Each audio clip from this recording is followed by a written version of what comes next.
따뜻한 쿠로시오 해류의 힘이 가장 강해지는 7월. 군산 앞바다는 동해에서 원정온 배들까지 등장했다.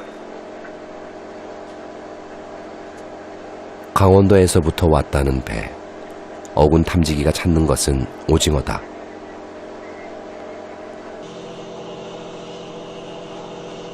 오징어 하면 동해인데 어쩌다 동해의 오징어 잡이 배들이 먼 곳을 돌아 이곳 서해까지 오게 됐을까?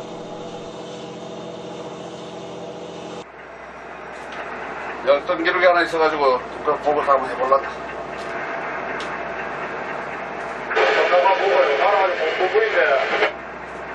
좀 더 들어와봐. 저 동쪽으로 나와봐라 더. 큰 게 하나 지나가네. 여기 딱 어떻게 그 위에 떨어지면 천만다이고. 15발 준비해요. 15발. 한 발은 벌린 양팔만큼의 길이 오늘의 예감이 맞는다면 대박을 낚을 것이다. 밤이 되면 심해에 있던 야행성 오징어는 물고기를 먹기 위해 수면으로 올라온다. 해가 지고 오징어들이 올라오기 시작한다. 세상이 좋아져 자동 조획기가 스스로 낚싯줄의 높낮이를 조절해가며 오징어들을 끌어올린다.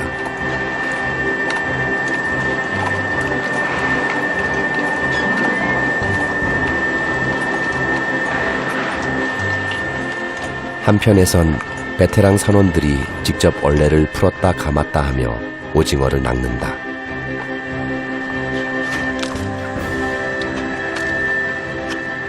미끼마다 올라오는 오징어, 역시 사람 손이 기계보다 낫다.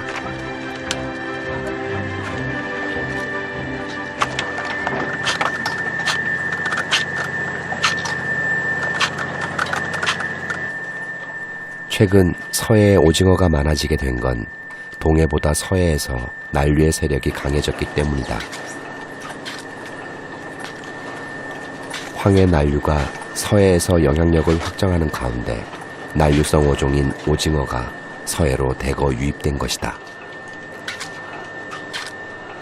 난류와 한류의 접전에서 누가 승리하느냐에 따라 언제든 어류 지도가 바뀐다.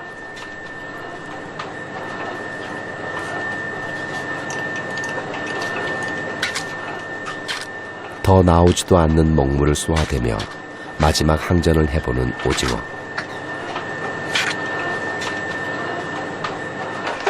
고단한 노고가 튼실한 수확물이 되어 차곡차곡 쌓인다. 오늘 생각한 20경 같은데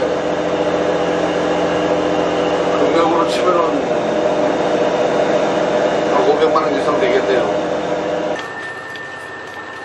서해까지 원정을 나온 조업은 성공적이다. 동해에서 오징어가 잡히질 않아 울상이던 어민들은 이제야 한시름을 턴다. 원정 오징어 잡이는 밤을 꼬박 새워 새벽까지 이어졌다.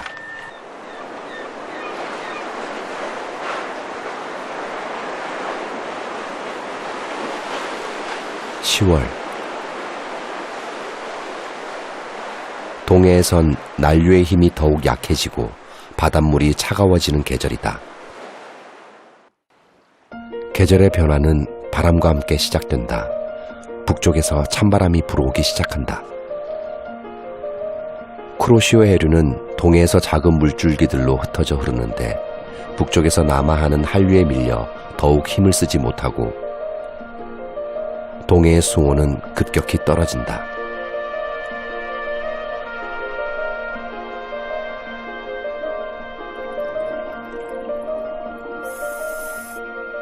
찬바다의 전령사인 두빛 보름달 해파리다. 차가운 해류를 따라온 두빛 보름달 해파리는 수온이 오르는 봄이 되면 사멸한다.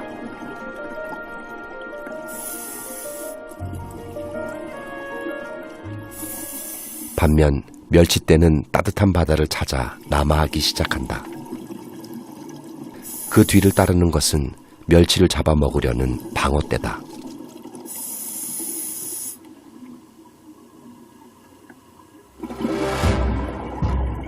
그러나 방어 때를 기다리는 건 정치망의 함정이다. 작은 멸치들은 이미 그물을 빠져나갔지만 덩치 큰 방어들은 정치망 안에서 길을 잃었다. 묵직한 그물을 끌어올리기 위해 크레인까지 동원됐다.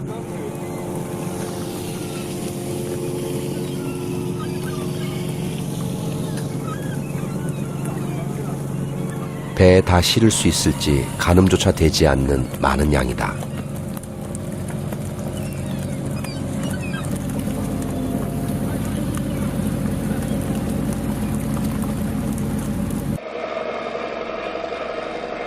정치망에 갇힌 방어를 포올리는 작업은 이튿날에도 이어진다.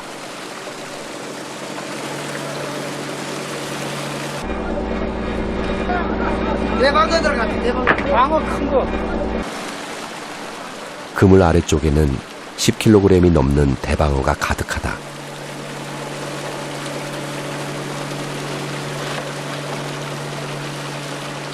이런 노다지가 없다.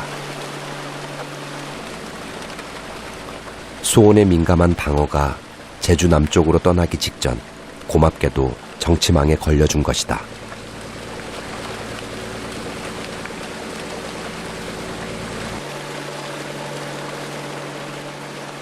(1m) 가까이 되는 대방어가 끝없이 올라온다.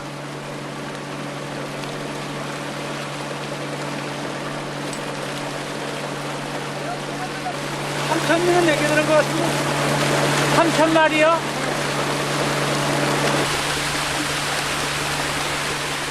이제 배에는 더 담을 곳도 없는데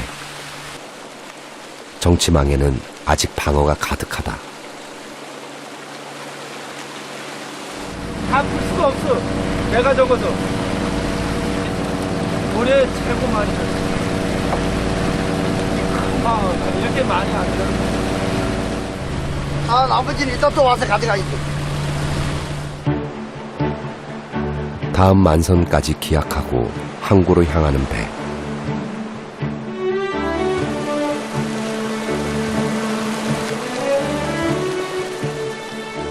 방어는 주로 횟감으로 이용되기 때문에 서로 상처를 내지 않도록 분리해 두어야 한다. 늦가을 방어는 지방이 많고 유독 육질이 쫄깃해 인기가 높다. 이건 한 12kg 정도. 한 12만 원. 대방어는 한 마리에 10만 원을 호가하는 귀물.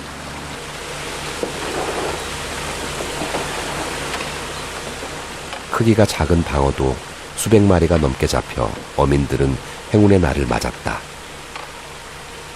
싱싱한 생물이어야 제값을 받을 수 있다 보니 뜰채가 한없이 조심스럽다. 2마리. 대방어 때는 남쪽 바다에서 겨울을 나고 내년 봄이 지나서야 해류를 따라 다시 찾아들 것이다.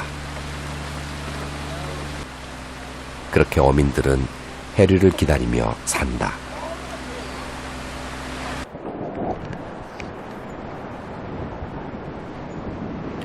(12월) 북쪽에서 찬 한류가 내려오는 가운데서도 남쪽에선 동안 난류가 꾸준히 올라온다. 찬 바닷물과 따뜻한 바닷물이 뒤섞이는 지점. 이곳에는 서로 다른 온도의 바닷물을 선호하는 생명체들이 공존하고 있다. 수온이 높은 곳에서 사는 갯민숭 달팽이는 따뜻한 난류에 기대어 겨울을 난다. 용케 산란에도 성공했다.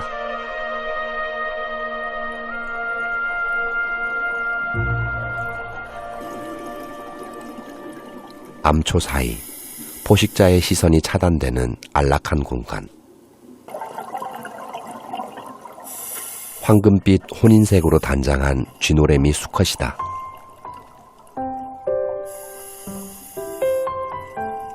녀석이 지키고 있는 것은 수정을 마친 알이다.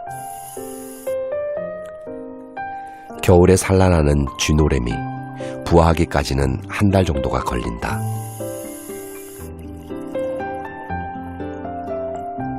산란을 마친 암컷이 미련 없이 떠나고 나면 새끼들이 부화할 때까지 알을 지키는 것은 수컷이다.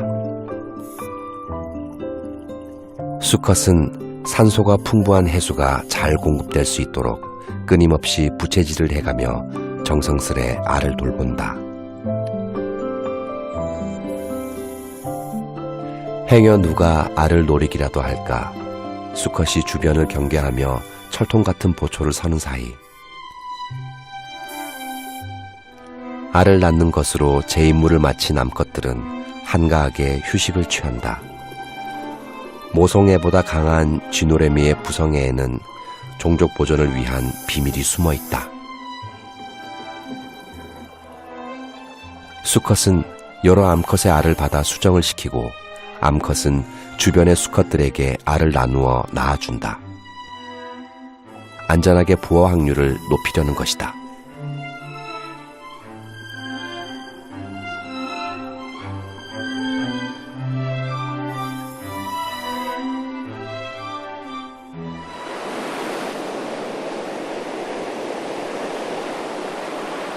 (12월) 매서운 파도가 이어지는 겨울바다.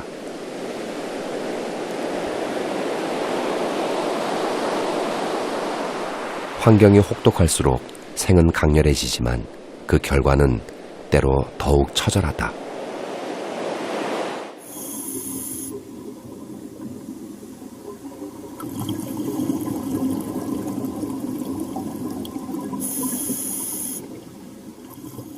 밧줄이 끊어지고 만 통발. 도루묵 수백여 마리가 통발에 갇혀 있다.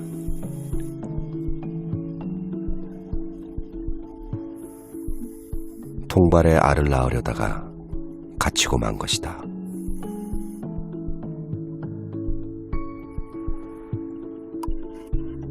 몸부림쳐보지만 단단히 닫힌 통발 그물이 열릴 리 없다.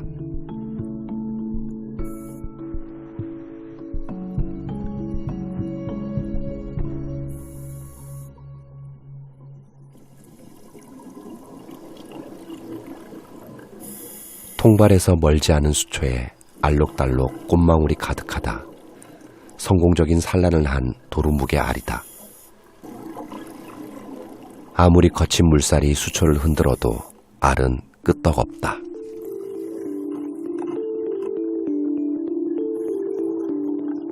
도루묵은 깊은 바다의 모래 갯벌에서 살다가 겨울이 되면 연안에 와서 산란을 한다. 그런데 산란하려는 도루묵을 통발로 잡는 이들이 늘고 있다. 대부분 불법으로 던져놓은 것들이다.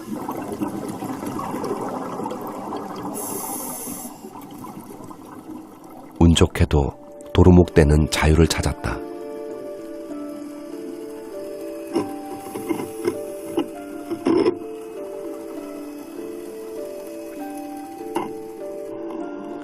통발에 붙여둔 알도 운이 좋으면 부화가 될 것이다.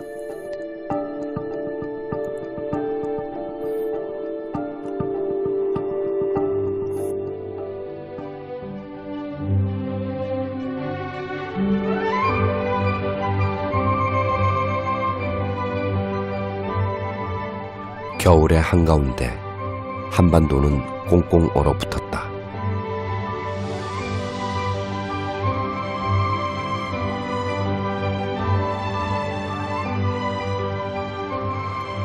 태양으로부터 빛을 받는 시간이 가장 짧은 이맘때에도 바다는 해류를 통해 부지런히 적도의 에너지를 전한다.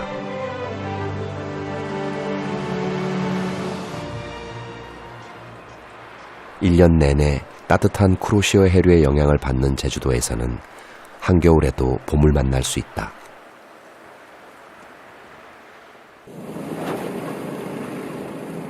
제주 바다는 겨울에도 수온이 15도 이하로 잘 내려가지 않는다. 동해와 서해 어류가 겨울을 나기 위해 따스한 제주 앞바다를 찾은 이때 제주 어민들은 기회를 맞는다.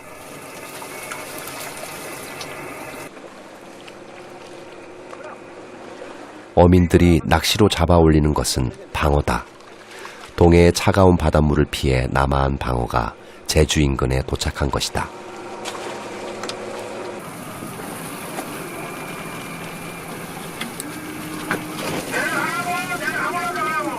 제주에서는 방어를 전통 방식 그대로 외줄 낚시로만 잡는다. 방어가 상하지 않도록 그물로 잡지 않는 것이다.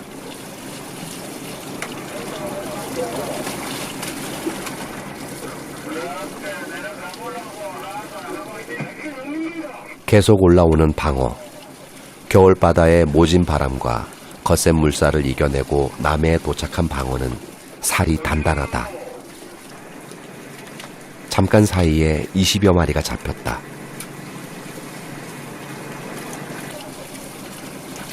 여보가 닦여라. 미끼는 진짜 물고기일 필요도 없다. 멸치 모양을 한 은박지로 미끼 흉내만 낸다. 수심을 확인하고 낚시만 던져 놓으면 방어가 걸려드는 것이다.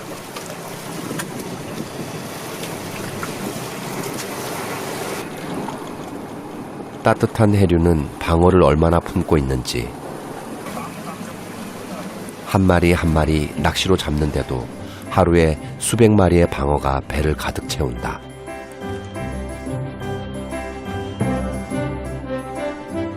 덕분에 따뜻한 겨울을 보내게 될 어민들. 해류의 온기는 사람들까지 데워준다.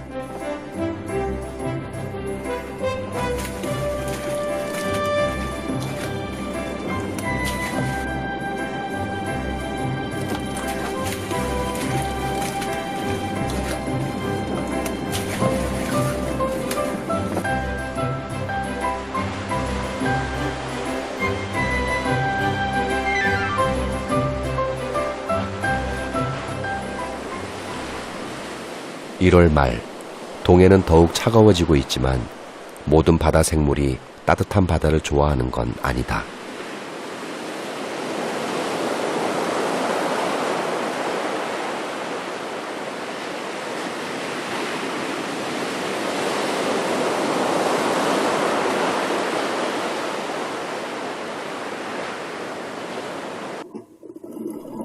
멍게는 수온이 10도 이하로 떨어져야 산란을 시작한다.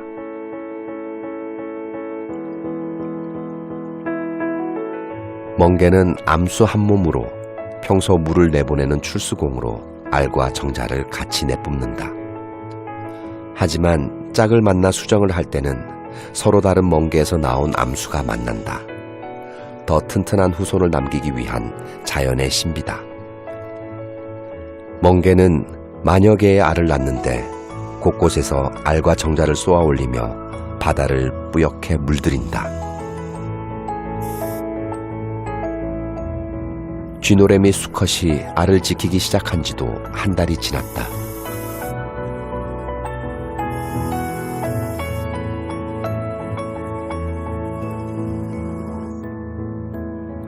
아비의 정성 속에서 드디어 새끼들이 부화하기 시작한다.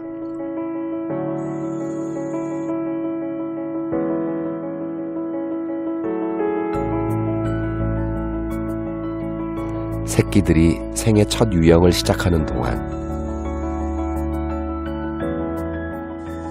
아비는 계속 주변을 서성인다. 치어를 노리는 적으로부터 경계를 늦추지 않는 것이다.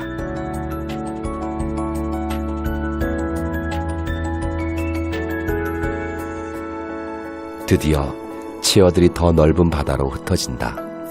치어들은 태평양의 품에서 제 본능이 시키는 대로 다시 해류를 따르게 될 것이다.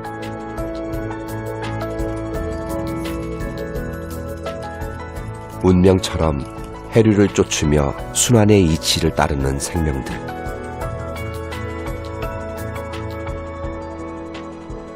바다의 생명수 해류는 지금도 멈추지 않고 흐르고 있다.